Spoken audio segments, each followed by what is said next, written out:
થાય છે, પરંતુ માત્ર 3 જણાના ટૂંકા પરિવારો પણ ડગમગી જશે.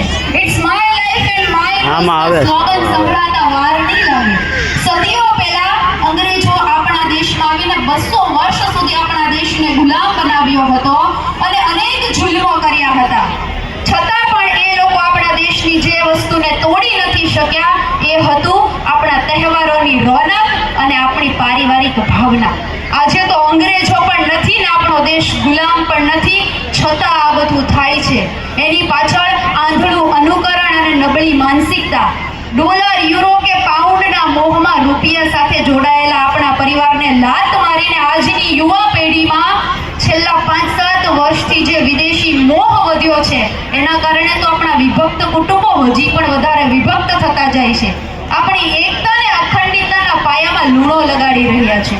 આ ડોલર, યુરો કે પાઉન્ડની કમાણી કર્યા પછી ત્યાં બેસીને આપણી યુવા પેઢી સૌથી વધારે જે વસ્તુને મિસ કરે છે એ આપણા પરિવારો છે અને આપણા તહેવારો છે. તહેવાર તો કદાચ ફ્રેન્ડ ગ્રુપ્સની ભેગા મળીને મનાવી લેશે, પણ પરિવાર ક્યાંથી આપશે? અને પરિવાર નથી મળતો. આપણે હવે તો સમજી જવું જોઈએ કે ડોલર ને યુરોમાં ને એમાં કમાણી કર્યા પછી પણ જો કોઈ માણસ પરિવાર માટે તરસતો હોય તો હવે આપણને બધાને સમજાવવું જોઈએ કે ધન કમાવવું એ કોઈ મોટી વાત નથી, પણ પરિવારની સાથે બેસીને ખુશીથી ખાવું ને એ જ મોટી વાત છે. દુનિયા આખીથી હારેલો અને થાકેલો માણસ એને પરિવારમાં જ ટાઢક મળે છે.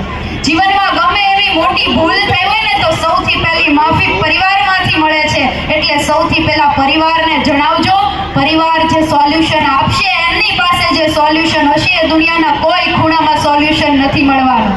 માટે એકબીજાની ખામીને ખમીએ, એકબીજાની ખૂબીને ખાળીએ અને સુખ દુઃખમાં સાથે અડીખમ ઊભા રહીએ, પણ રહીએ તો પરિવારની ભેગા જ. અસ્તુ. જય હિન્દ, જય ભારત.